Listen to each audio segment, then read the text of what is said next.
Andrew, man, we're excited about this. Really looking forward to it. And you've had an unbelievable career.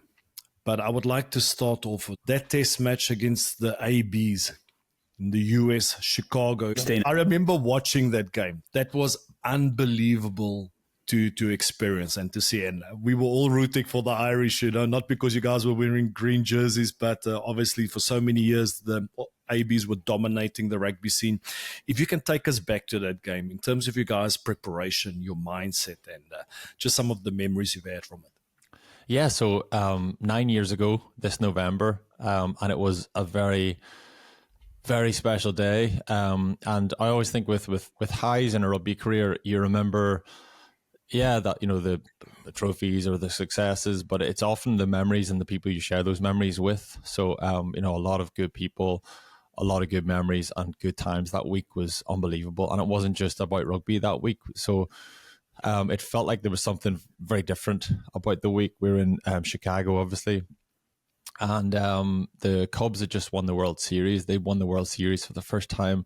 Again, Ben, GBT, you might be able to check this, but they won the World Series for the first time in 105 years, 108 years, something like that. And then Irish Rugby obviously hadn't managed to get across the line against the All Blacks, 111 years, whatever, since Irish Rugby find whatever the kind of benchmark is for whatever that's measured to. Those were the numbers thrown at us, and we were going, okay, this is a very special week for Chicago. It feels like we're kind of drinking that in, or absorbing that, or understanding that and appreciating that. And then after the tour of the Cubs around town, then all the Irish came in for the weekend, and it kind of felt like the baton was handed to us, and it became in hindsight, I mean, we're maybe rewriting history a little bit, but it kind of felt like there was something very special in the build-up. There was I mean, Schmidt had been with us for a couple of years at that stage, and there was a kind of resilience and a steeliness and a nous and just a new level of ability that we were tapping into. It just felt like our ceiling had been raised. And once or twice in the years before, Ireland had competed for long periods, competed all the way up 79 and a half minutes against the All Blacks, and never quite got it across the line. So really that level of performance was there with some consistency, but getting it across the line was there. That was the bit, just that last final piece of the puzzle, getting that across the line and getting that result. And it felt like we were capable of doing that, and it felt like we were ambitious enough, and we were able to kind of shape our mindset that we weren't just going to get ahead and stay ahead and, take the phone off the hook, park the bus and try and manage this game home. It felt like what was different about this one was towards the end, we obviously went ahead in the first half, scored a couple of tries, and then half-time, I remember Johnny Sexton and Rory Best begging, pleading with us, please continue to play. If we stop playing, we're just going to invite that pressure on. We all know what that's like when you play the All Blacks. But despite the Rory and Johnny pleading with us, we still didn't quite do what they wanted us to do. We absorbed that pressure, and eventually Ben Smith goes over in the corner, score a couple of tries at the start of the second half, and then we're under pressure straight away, and we just had to flip that momentum. And we've never been in the position where we've been able to flip that momentum, change the direction of travel that the game is going in for the positive. We've done it plenty the other way around, and then just to get back in the ascendancy, we played out of our half, put the ball in Zebo's hands. He put the ball in behind. Conor Murray smashed, might have been Julian Savea, I think, smashed someone over the line. We got the scrum. Then, the pick from Jimmy Heaslip, Robbie Henshaw came underneath him and then just crashed over. And it just felt like, okay, now we're back in control and now we're in ascendancy. And it felt like from then on, there was a mindset and it was kind of lesson learned from us. So it was totally different to what Irish Rugby have done in the past, just that ability to take that game by the horns and really just kind of, stamp some sort of ownership on it. It's interesting, Guthrie, that you said that all South Africans were Irish fans back then, because if you think about the 9 years since, the reason why you're Irish fans is because the All Blacks are the enemy, the All Blacks are the rivalry. And since then, there's been not all of those 9 years, but there's certainly been at least 3 or 4 of those years where Irish Rugby's been the benchmark. This is how you measure Rugby, we've been competitive, probably one of the favourites going into the World Cup. Beating New Zealand in a test tour down there, just the momentum that Irish rugby had for a period of time. I wouldn't say it's stalled, but it's maybe come off a little bit from where it was. Irish people aren't as popular with South Africans as we were back then, let's just say. And you're a victim of your success. So because the lads kicked on, I retired very shortly afterwards, but because the lads kicked on and continued that momentum and became dominant, then all of a sudden South Africans hate us, Kiwis hate us. I don't know, Ben, the English people hate us? Probably, but it's a badge of honour. Yes, what success does, though, isn't it? It changes, doesn't it? That's exactly what happened. You spoke about Irish rugby, and I think we need to acknowledge that, because that's always intrigued me. Because if you look at it, South Africans, we got a massive pool of rugby players. Even now, recently, we had our big derby, my former school. Corne Krige went there, Francois Malherbe. We had some great players that went there. Got 25,000 people at a local school game, derby game, which is massive. So it's always intrigued me that Ireland does not have a huge pool of players. You guys got a lot of other sports as well. You got hurling. Is hurling all right? I'm saying that correct? Yeah. And Gaelic football. There's so many things. My former colleague, Donnacha Ryan, was very passionate about that. He always watched these games. But you were part of the team back then that I think created this momentum. That Irish rugby went into, because all of a sudden they became this force of nature. They became this team to be reckoned with. They all of a sudden didn't back down in the last 10 minutes. They followed through, started smashing teams. What changed? Is it the impact of Joe Schmidt? Is it the belief of the Irish players finally realizing, okay, we can do this. We do actually have the skill set. What changed? Yeah, so Joe Schmidt certainly made a huge dent in that kind of change in mentality, and the belief as well, the ability to kind of believe that we could get a result across the line, or believe that we could compete with the best teams in the world for long periods. But none of this happens overnight, and even Joe Schmidt inherited things weren't going great now when he took over, but the general direction of travel was a positive one. When you think back even to Eddie O'Sullivan was first Irish coach whenever I came through, and I remember chatting to people like Marcus Horan, John Hayes. They said, before we came through kind of mid-noughties, my first game was 2005, but before that we really didn't have, there wasn't really much fun in Irish rugby. It was the typical model was compete reasonably well. If you maybe find some way to generate this really kind of passionate performance, this passionate defensive performance, maybe a kicking performance. It was kind of scrappy. And then you had Keith Wood dropping goals from halfway, adding a bit of razzmatazz, this kind of stuff as well. But the 90s, early noughties, we weren't really competitive. And then noughties under Eddie O'Sullivan, we started winning a couple of Triple Crowns. Then 2009, Declan Kidney took over.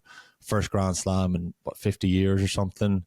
Again, you can check all these numbers, Ben, but first Grand Slam for a long time anyway, since Jack Kyle and his day. And then we were consistently competitive after that. And then Joe Schmidt came in 2014, and we definitely raised the bar significantly. So you can only have, you talked about belief there, you can only have belief if you've got a reason to have belief. If it's just blind belief, you have belief because you're fully prepared, you're fully invested, you're detailed, you're organized, you're professional. And I suppose we kind of put layer upon layer of that kind of professionalism and that preparation, and just third detailed understanding of what we needed to do to execute, to be competitive in all areas. And that doesn't happen overnight, and certainly it didn't for Irish rugby, but there was a marked step forward whenever Joe Schmidt came in. I probably didn't have a great time under Declan Kidney, but didn't really get that much joy, didn't get selected as often as I would have liked. And whenever Schmidt came in, and the level that he operated at and the level of expectation there was with him, and I was kind of shoddy and scrappy and untidy and wasn't really as diligent in some of the areas that eventually kind of characterized my game. Schmidt absolutely hammered me, screaming and shouting at me at the start, made things very unpleasant, really, really difficult. And my initial reaction was an emotional one. Well, this guy doesn't like me either. Maybe, maybe this isn't for me. And then I got picked for the first game in the Six Nations that first season. I kind of thought, oh, right, okay. And then it slowly dawned on me that he felt like there was more potential in me than I really had realized. And he was trying to bring out that potential, try and help me fulfill that potential. And I think that was certainly true for me. It was probably true more widely for Irish rugby. He felt like we were capable of a lot more than what we were achieving. And he trained us in a way that then we started to believe and think the way he thought. That we, and we've seen this with the Lions recently. We've seen that kind of development and that kind of trajectory that Australia with the Lions tour that they've been on. You can see how, the expectation, the level that they perform up. There's an understanding of what's acceptable, and what's acceptable before was no longer acceptable, and just driving those standards. And that becomes a bit of a cliche. People talk about leaders in teams and driving standards and driving performance, but he really did that. He drove and reset the expectation, understanding of what level we can perform at, and we rose to that. Irish rugby as a whole, the squad at the time rose to that and really kind of fulfilled a lot of our potential that he saw in us that we maybe didn't see in ourselves. There's so much there. There's so much I want to get into, because first of all, I was going to ask before about that. I think I've heard you and him and Joe talk about that journey on the bus trip to Soldier Field, and one of the things I was thinking is, does the belief lead to the win, or does the win create the belief? Because no doubt there's a line in the sand moment. But also I'd love to just get an insight there into, how we did that, but also where you went to. G and I actually spoke about this last week. We spoke about dealing with young players especially, and too often there's an emotional response and there's a defensive response, and then they just move club, and you see so many talented players, but they don't actually come through. So I'd love to know what you did, who you went to. Where did you have to go and have a long, hard look at yourself? Did you bounce it off people like Rory Best, people you really respected, or somebody else? Where did you go to? There's now often these things end up being emotional, as you're kind of referencing there, Ben. Some young people, you speak to them a certain way and they feel like, all right, well, this isn't quite the kind of tone that I'm going to respond well to. And I think there's often things are too emotional. I think it's far better being more pragmatic, right? Well, practically, what do I need to do to be able to either get into this team, or to be able to thrive in this team, or even just to fulfill my potential rather than just existing in a team and doing okay. So for me, it was, some of the small details around backs play, and some of the small details around, individual skill execution, high ball reception, footwork, reading defense. A lot of things that don't really make highlight reels. But, Hugo Keenan's a really good example. Look how good a performance that was for him in the Lions tour. And there were, if you looked at, highlights, really, you just kind of go, okay, well, there's definitely bigger moments, or kind of more kind of moments that would make a showcase or an excitement or get the crowd going. But he consistently, relentlessly executed, and that contributed to his team performance. And I kind of felt like, well, I could do that. I can do a lot of those things. And I've told this story before, but at one stage, hopefully Simon Zebo doesn't mind me telling the story, because I've told it a few times. But at one stage under Declan Kidney, Craig Gilroy was in one wing with Ireland and Simon Zebo was in the other. And if you remember this time at the Millennium Stadium, there's a ball passed behind Simon Zebo. And he's so talented. He can do things that none of us can do. None of the rest of us. He's got X factor, and he's got something very special about him.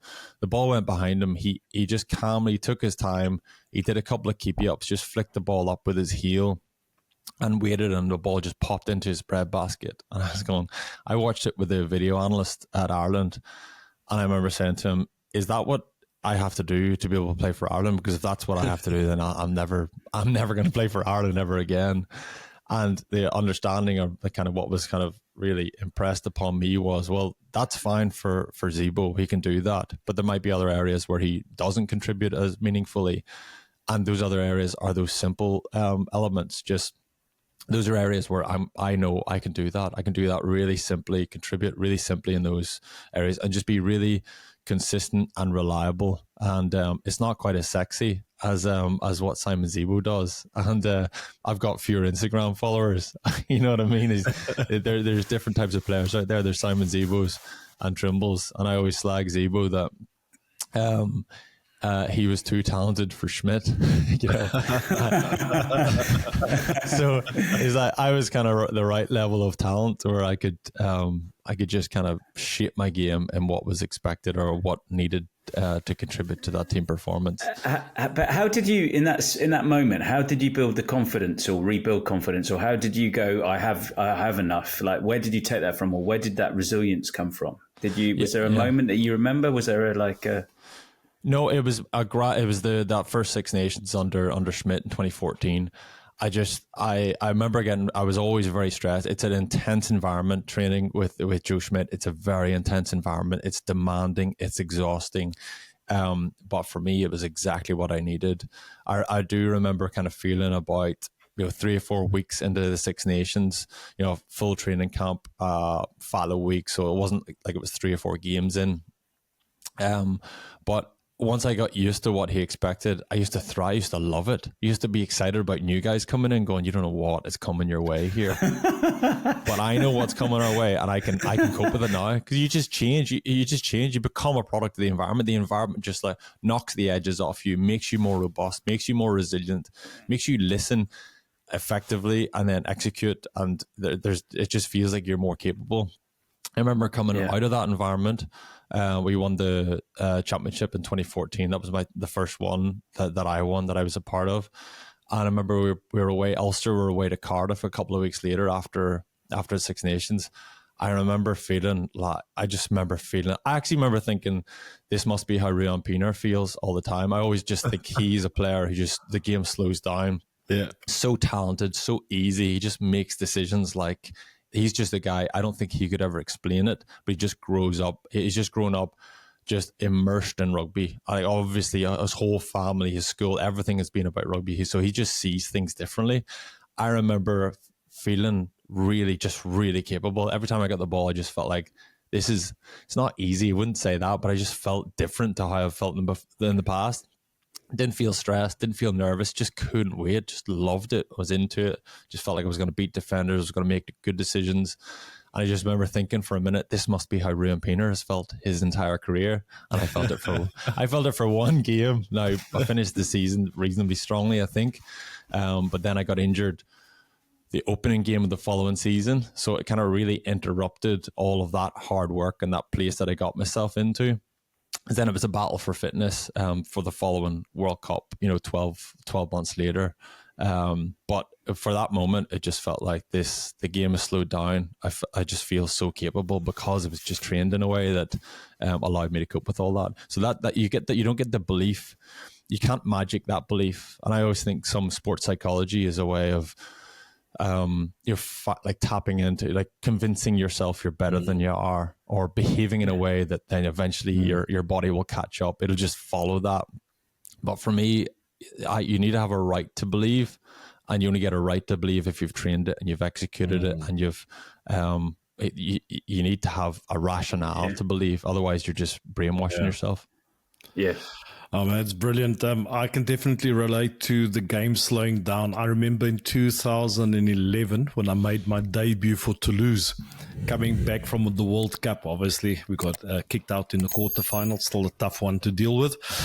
But when I played that first game, it's like everything was in slow motion. Just because the environment I was in, the way we trained Super Rugby, everything slowed down. But you mentioned them, and I think this is quite an interesting topic.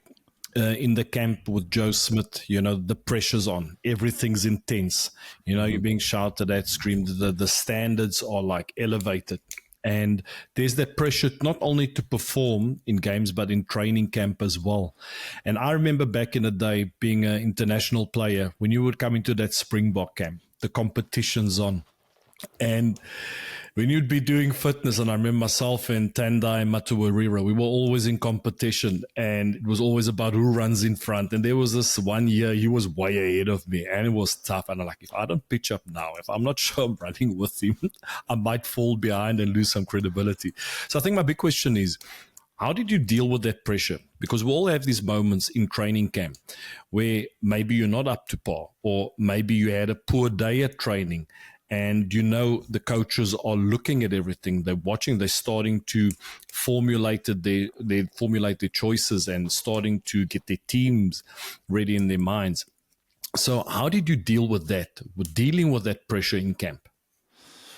I like every sports person, I'm competitive, and ultimately I wanted to compete. I knew there were 3 or 4 other wingers in the Irish squad at the time. I knew, well, whoever performs better under this pressure, or whoever this pressure makes it turns into a better player, they're ultimately gonna start and get more game time and all that good stuff. But I definitely felt like it was competitiveness kind of kicked me on.